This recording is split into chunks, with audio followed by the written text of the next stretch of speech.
Hello everyone. So this is my Nitro Rush Evo, and I've got it in bits here because some of you might remember a few months ago, more than that probably, when I last ran it just for a bit of fun, the spur gear stripped. So I've got to get a new one of those. I've got to get a new one for the Savage as well, the Savage SS, because that's stripped as well. So I'll probably get them at the same time, but I'll have to wait a few weeks because, well, times are hard, you know what I mean. So while I'm waiting for that, I thought I'd fix a few other problems. So I've got all my nuts and bolts apart here. So let's have a look at the engine. So I've got the engine here in the vise, and the problem was, the reason why the spur gear stripped was because all of the mounts, all of the holes, this is where the engine mount is effectively built into the engine, and all of them were stripped out. So that means the screws, they never went tight. You know, the engine was basically just sitting there. The screws were in the holes just to kind of keep it a bit in place, but they never went tight because they're all stripped out. So I've tapped two so far.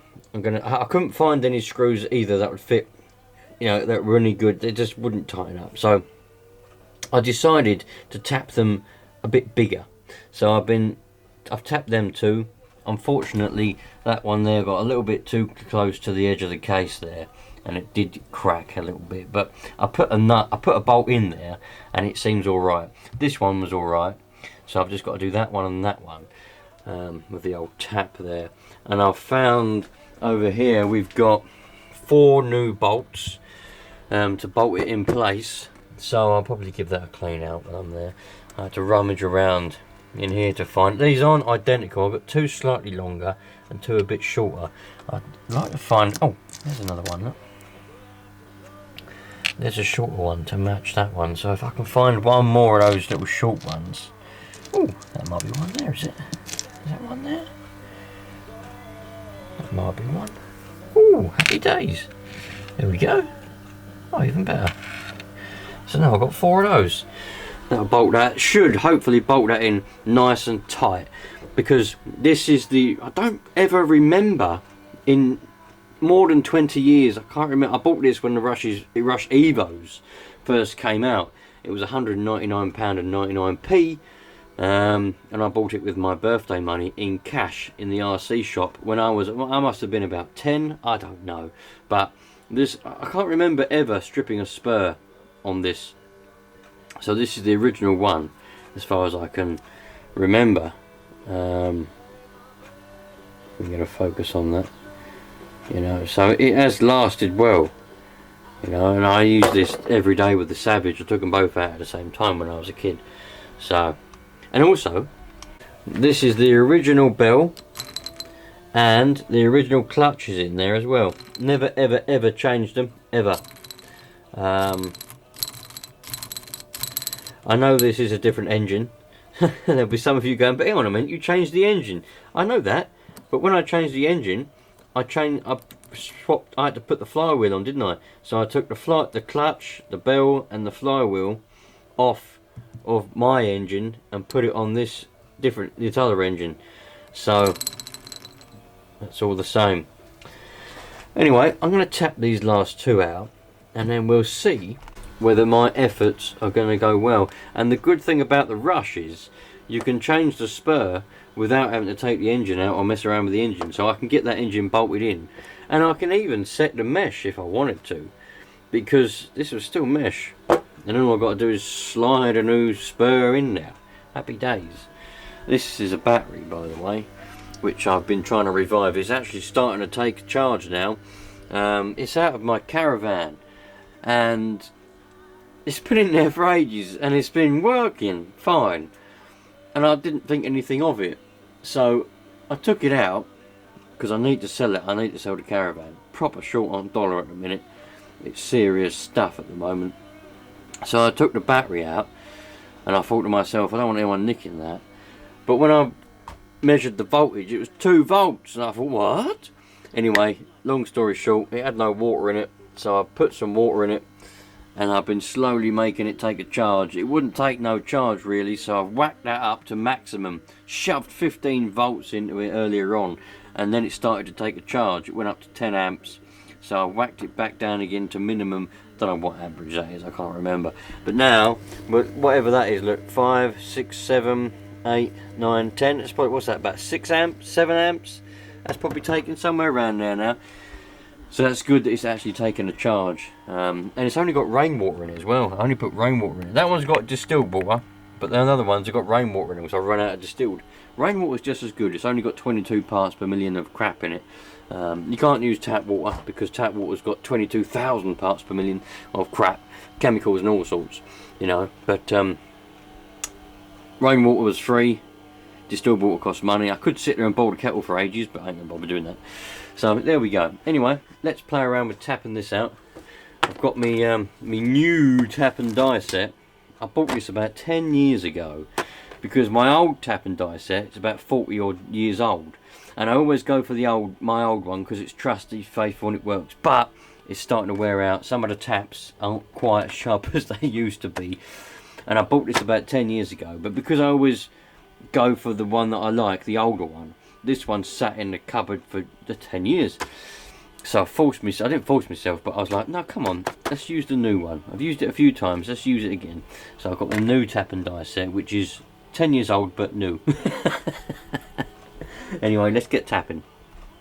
There we go, 4 new bolts. I might need shorter ones, either that or I might need to get some washers. And but we'll see. I don't know how thick it is compared on the chassis there, but I might need to pack them out or get shorter ones, or cut the ends off of them ones perhaps even. It's quite easy to do. All you got to do is put it in the vise, cut the end of it off, not this end obviously, the other end, file it a little bit so it goes in and you've got a short bolt. I'll see. I don't want to drill these any deeper because I don't want to risk cracking the block or the mount or whatever you want to call it. So, you know, I've tapped them down as far as the holes go. So that was the only one that went a little bit close to the edge. I must have had the tap slightly wonky, I suppose. But I went down nice and slow, and we've been alright. So let's take them out, stick the engine in, and we'll see how it goes. Now I've obviously had to drill slightly bigger holes in the chassis itself to take the bigger bolts, because now the holes are bigger on the engine mount, on the engine.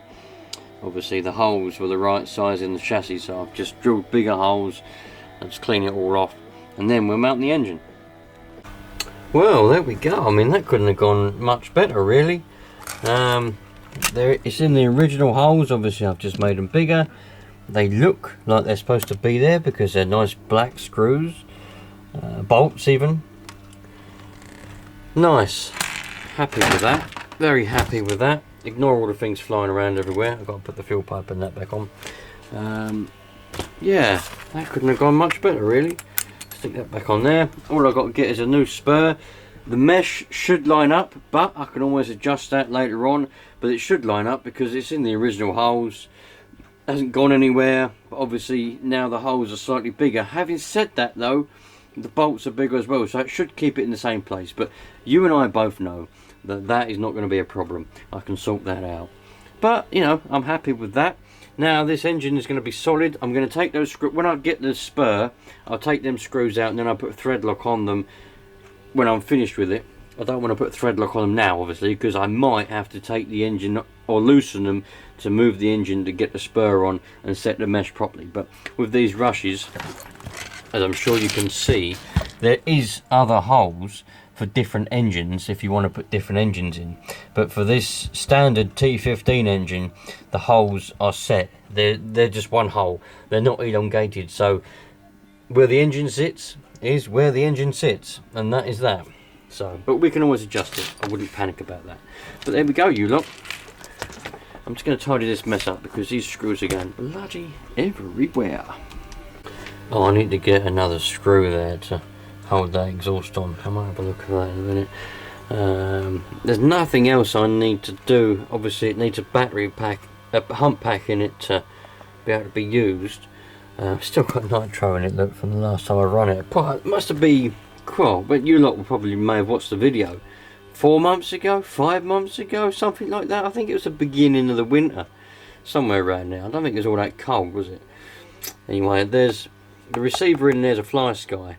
I think what I might do is keep that Fly Sky radio gear for the stuff that, like the old stuff that I don't use that often, and I'll keep the Futaba for the stuff that I use more often, because I can't get on with the Fly Sky stuff that much. But if I don't use it that often, it's alright in it. Just got to put these pipes back. Let me just look for a screw for this. Put this pipe on. Yeah, but Rush Evo, man, they're quality things, you know what I mean? This proper nostalgia working on this, and I think I want to run this a lot more this summer. This reminds me, like, I don't know about you lot, but this kind of thing, the Rush Evo, the Savages, you know, and that, you can't get them, you can't get that back. To me, that just brings back memories, flooding back of being a kid, not caring the world, summer's day, nice and hot, you know, shorts and t-shirt, backpack on my back, down the park, you know, there's people playing rugby, people playing tennis, people throwing frisbees around. Just me, sometimes on my own a lot of the time. But also I did have a couple of friends that come out now and again on their bikes, or a couple of them had nitro cars. And we'd just be blasting around the park, you know, people playing football, the ball would come past, I'd kick it back, and then I'd keep on driving my car around. But just memories like that. These new cars, like the MP9 that I've got and things like that, I can't get that from them. Do you know what I mean? It's just, there's no, that they remind me of adulthood, whereas that Rush, because I've had it since from brand new. I had it, I don't know how old I was when I bought that, 10 years old, something like that. And I suppose it's got that connection, maybe, I don't know. But even this Lightning GTX 2, I've only just got it, but because it's from that era, and I remember seeing them when I was a kid, you know, on the TV and on VHS tapes and stuff. YouTube weren't about. Well, it might have been about, but YouTube weren't big back then in 2005. I don't think it was. I started doing YouTube, putting videos on YouTube in 2007. And it was a basic website then.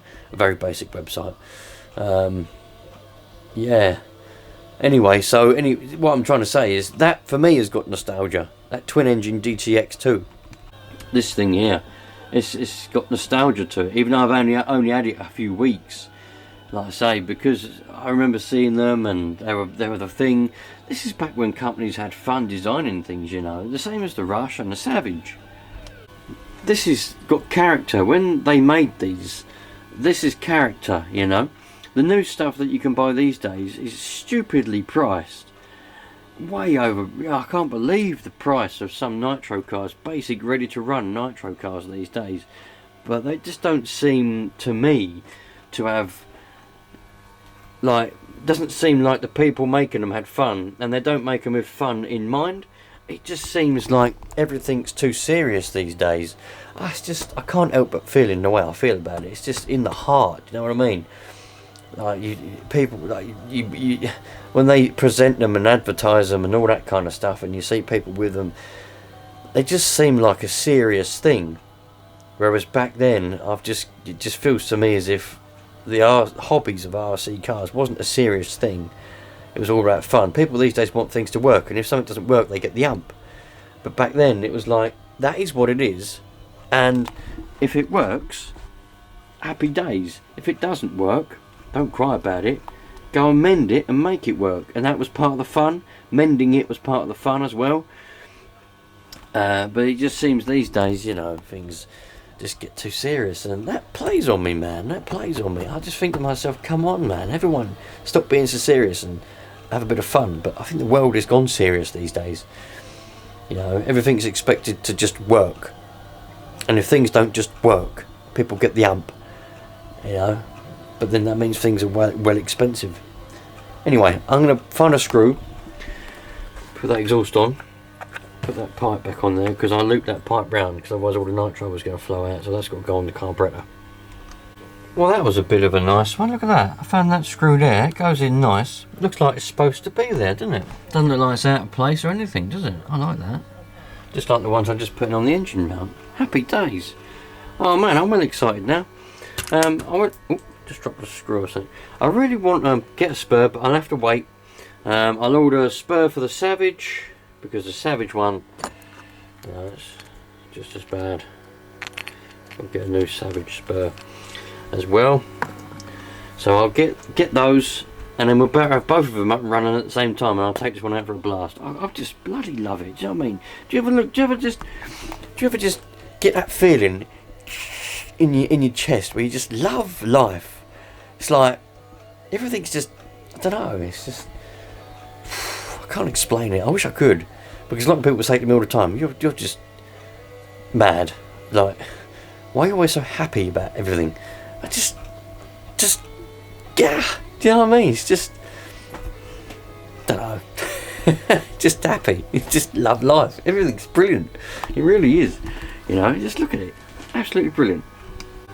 I want to try and get this little spoiler wing thing back on. I mean, this snapped off literally years ago, and I've kept it the best I can. You know, over the past 20 odd years, it's been in the toolbox and wherever, and I've made sure I don't lose it. It's just something like that. It's just, I don't know, it's just things I do, you know. Some people just throw that away, but I want to try and get it to go back on there. I reckon if I loosen off that screw there, it's got a nut behind it, sorry. That one's had it, hasn't it? I reckon if I get that one to go in that little groove, that might stay there. And if I can find a washer to put over that one, I could just drill another hole. I know some of you are probably shouting at the screen, just drill another hole and then put it through the new hole. I could do, if it will go down enough, because it'll only go down so far that before it touches on the bottom of it there. Let's see what I can do, because I'd like that to go back on there if I can. There we go, lovely. Well done. It was just a little bit wonky now, but that's alright. I used the original one there, just put that, basically clip that back in there, do that screw and nut up. This side I drilled another hole slightly further up to the left. And it don't look too bad. I don't think it's that wonky. It is wonky if you look close, but I think if you're far away, it's alright. It don't matter anyway. Look at the rest of it. It don't matter how bloody wonky it is. I mean, it's had a hard life. This thing used to fly around the skate park, land flat, and all sorts. And yeah, man, this thing's been around the block. Put it that way. Nice. You know what it's like when you're 8, 9, 10 years old. No care in the world, have you? Not a care in the world. Loving life, man. Living the dream, so to speak. Sweet. Proper happy, man. Look at that. Righto then, you lot. I'll see you a lot on the next one for this, about this, whatever you want to say. I'll see you lot on the next one when we put the new spur gear on here. So I've done most of the, well, pretty much all the problems now are fixed with this. We've got good tyres. I don't really want to wear those out. I do want some like ones to run, really. I run this on grass. I know I did run it on tarmac last time, but I don't want to wear these out because you can't buy these anymore, and I had to get these. These took ages to get. I think they come from a subscriber in the end. But got good tyres. We've got a good running engine now, finally. Got good engine mount bolts. They're all good, solid. Put the spoiler thing back on. Got 2.4 gigahertz radio gear. I've kept the 27 megs because I want just to keep it. I'm like that. All we need is a new spur. I'll probably buy two if I can afford it. I'll get two ones to spare. Don't know why, I just probably will. And nice. There we go, you lot. So it's a pleasure having you here, as always. And I'll see you lot on the next one. Hope you love life and just enjoy yourselves. And if you've got nitro, I've been having a lot of good, really good comments actually from people that don't even have nitro cars, and they're watching these videos and enjoying it. I mean, what more could you ask for? Pleasure to have you here. Honestly, I'm honoured to have you all here watching as we just have fun with some nitro cars. A lot of you even like them, and you're hanging around anyway. It's brilliant. Cheerio, you lot. All the best.